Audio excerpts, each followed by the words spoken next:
ये भी थियोरेटिकली बहुत इंपॉर्टेंट क्वेश्चन है, हर साल इस पे क्वेश्चन आता ही आता है, 1 marker.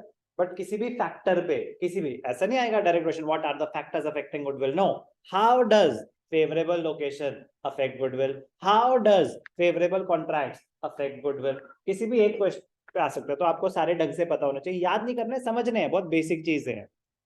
Factors affecting goodwill, number 1 efficient management. इस कंपनी का सीईओ टिम कुक है, तो एक, और जैसे वो किसी और कंपनी में जाएगा तो फर्क पड़ता है ना, management, CEO, board of directors में कौन है, मुकेश अंबानी कोई कंपनी खोलेगा नहीं, तो उसकी गुडविल तो ऑटोमेटिकली होगी कि नहीं होगी, कि मैनेजमेंट कितनी स्ट्रांग है, एफिशिएंट मैनेजमेंट, कि आपके बिजनेस चला कौन रहा है, इस पे बहुत डिपेंड करता है गुडविल वैल्यूएशन पे। If the management is experienced, capable, and कब कहते हैं कि आईएम से पढ़े हुए हैं, ये आईआईटी पास आउट है, आईआईटी ड्रॉप आउट है, कुछ भी है, बट अगर बड़े बड़े नाम जुड़े होते हैं तो गुडविल की वैल्यूएशन, बिजनेस की वैल्यूएशन स्ट्रांग रहती है। The firm will earn higher profits as compare to other firms. Number 2, favorable location. Favorable location, definitely it helps. If the business is located at a favorable place, resulting in increased customer walk-in, the walk-in customer, favorable location definitely helps, and therefore increased sale and increased profit. Favorable contracts, कि आपके clients कौन है, हमारे पास अक्षता पढ़ती है, हमारे पास अनिष्का पढ़ती है, फेवरेबल क्लाइंट्स, तो बिजनेस के लिए फेवरेबल क्लाइंट्स, कि आप फॉर एग्जांपल आइसक्रीम बनाते हो, ठीक है ना, अगर आइसक्रीम बनाते हो, कि हम यहाँ पे जो भी बड़े बड़े बिजनेसेस हैं, जो भी बड़े बड़े ऑफिसेज हैं, एचडीएफसी बैंक में भी हमारी आइसक्रीम जाती है, और जितने मतलब क्लाइंट्स तो कुछ भी हो सकते हैं ना आपके बिजनेस के पॉइंट ऑफ व्यू से, तो आप जो प्रोडक्ट सेल करते हो, अगर बिग ब्रांड्स को सेल करते हो, तो कितने लोग अपनी वेबसाइट पे लिखते हैं आर क्लाइंट्स, आर क्लाइंट्स मतलब हम किन किन के साथ बिजनेस करते हैं, तो वो फेवरेबल कॉन्ट्रैक्ट्स, एक तो वो चीज हो गई। दूसरा, कभी कभी होता है कि गवर्नमेंट से आपको कोई बड़ा कॉन्ट्रैक्ट मिल गया, जी यहाँ पे मेट्रो का कॉन्ट्रैक्ट मिला हुआ है, अभी मेट्रो तो चलती रहेगी, तो वो बहुत फेवरेबल पोजीशन है आपके बिजनेस के लिए, आपके पास एक लॉन्ग टर्म बिजनेस है, तो इन्वेस्ट करना चाहेंगे आपके लोग, बिजनेस, आपके बिजनेस में लोग इन्वेस्ट करना चाहेंगे अगर आपके पास फेवरेबल कॉन्ट्रैक्ट्स हैं, तो गुडविल वैल्यूएशन हाई होती है। Sometimes a firm has long-term contracts for sale and purchase of goods at favorable prices. This will also affect the profits and goodwill of the firm. Longer establishment of the business, कितना 20 साल से चल रहा है हमारा business, 50 साल से चल रहा है, since 1923, तो जितना पुराना उतनी बड़ी गुडविल के chances. Business established for long are likely to have extensive or broader customer base, resulting in higher sale and profit. Advantages of patents, अगर आपके पास किसी चीज के पेटेंट्स है, तो पेटेंट्स मतलब you only have the right to use a particular technology or a particular formula or a particular design, तो अगर आपके पास किसी चीज के पेटेंट्स हैं तो it helps in generation of revenue. Normally patents are necessary for manufacture or production of certain types of articles. A firm which possesses the necessary patents will have better value for its goodwill. Access to supplies, supplies मतलब जो भी आपको production के लिए raw materials चाहिए, आपके पास access है। और अगर वैसे चीजें हैं जिनके लिए सबके पास एक्सेस नहीं होता, कि फॉर एग्जांपल आप एरोप्लेन्स बनाते हो, तो सबके पास उस टेक्नोलॉजी का एक्सेस नहीं है। आप आर्म्स एंड एम्यूनिशंस बनाते हो, तो सबके पास नहीं है वो एक्सेस कि कोई भी बना लेगा।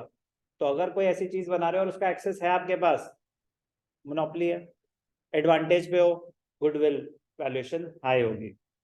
When supplies of materials are difficult to get, there will be high valuation of goodwill for a firm which has good arrangements for getting regular supplies. Quality, अगर आप जो प्रोडक्ट बना रहे हैं उसकी क्वालिटी अच्छी है तो गुडविल होगी हाई। मार्केट सिचुएशन, ये इंपॉर्टेंट पॉइंट है। कभी कभार क्या होता है कि अगर सिचुएशन ही मार्केट सिचुएशन, कोविड के टाइम है, जितने मर्जी अच्छा बिजनेस हो, सबके स्टॉक प्राइसेस क्रैश कर गए, तो उस टाइम पे कोई नहीं आईपीओ निकाल रहा था। What is IPO? हाँ बेटा, एक्टिंग ना करें। What is IPO? Sir I am busy. What is IPO? नालायक। What is IPO? Anyone in the virtual world? Sir अभी बताते हैं आईपीओ। सर मिल गया आंसर, बताओ बेटा आर्यन। सर अभी ढूंढ आ रहा है, इट्स लोडिंग।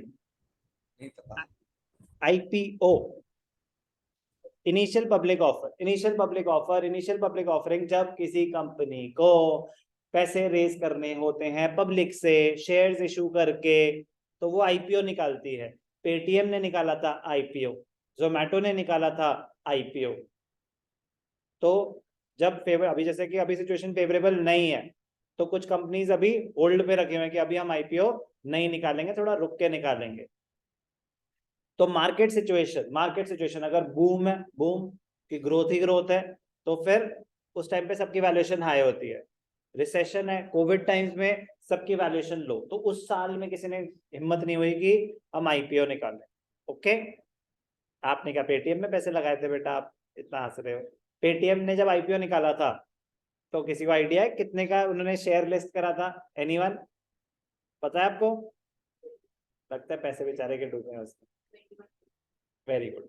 ये 2120 क्या मतलब प्राइस बता रहे ना? हाँ बिल्कुल सही है, 2150 के आसपास था, 2200, मतलब मैं कह रहा हूँ 2200 के आसपास था आईपीओ। क्या आप, बहुत बड़ी कंपनी पेटीएम, सर सब कुछ ही पेटीएम है, 2200 का आईपीओ निकाला था।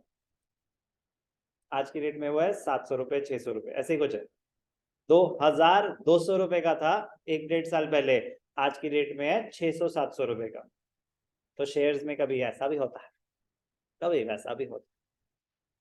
तो market situation, risks associated with the business, if the risks associated are lesser than normal, कि बाकी बिजनेस में तो और भी है, आपका बिजनेस सेफ है, एजुकेशन सेफ है, हेल्थ और ये जिम सेफ है। कोविड ने कहा कि ना, कुछ भी सेफ नहीं है, हॉस्पिटल सेफ है, मेडिकल बिजनेस सेफ है। पॉइंट इज कि अगर आप बिजनेस जो कर रहे हो वो एक सेफ बिजनेस है, तो आपकी गुडविल हाई होगी। वो रिस्की बिजनेस है, आप ऑनलाइन बेटिंग करते हो, आप पोकर साइट चला रहे हो, आप माई ड्रीम 11 ऐसा कुछ कर रहे हो, तो ये एक रिस्की बिजनेस है, जो कभी तो गुडविल वैल्यूएशन हाई हो सकती है, कभी उड़ सकती, कोई लॉ में चेंज आ गया, कुछ भी होता है ना, लॉ में कभी भी चेंज आ सकता है। सर ऐसा काम करना ही क्यों? इसमें कोई बुराई नहीं है, काम काम कोई काम छोटा बड़ा नहीं होता।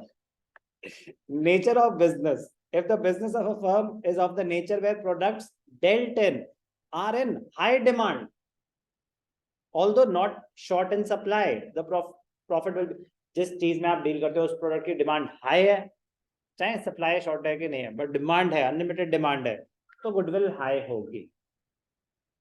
तो पास्ट परफॉर्मेंस डेफिनेटली, आपके जो पास्ट परफॉर्मेंसेस हैं उस पर डिपेंड करते हैं गुडविल की value. Other factors, after sale service कैसी है, कस्टमर रिलेशन कैसे हैं, लेबर रिलेशंस कैसे हैं। एज आई सेड अर्लियर, ये वन टाइम इन्वेस्टमेंट होती है, प्लीज ढंग से एक बार ही पढ़ लेना कि समझ आए, याद नहीं करना सब कुछ, अंडरस्टैंड करना है कि मजबूरी में लिखना पड़े तो परफेक्ट आंसर, इंग्लिश आती हो, बेसिक अंडरस्टैंडिंग हो, तो आंसर्स क्रिएट हो जाएंगे। आंसर्स कुछ भी अभी तक याद करने वाला नहीं है, बट प्लीज, मतलब इन द सेंस कि what is the need for valuation of goodwill, तो वो सिचुएशन तो याद ही करनी पड़ेगी, बट मैं कह रहा हूँ कि ऐसा कोई लॉन्ग आंसर टाइप याद करने की जरूरत नहीं है, just try to understand, just try to understand.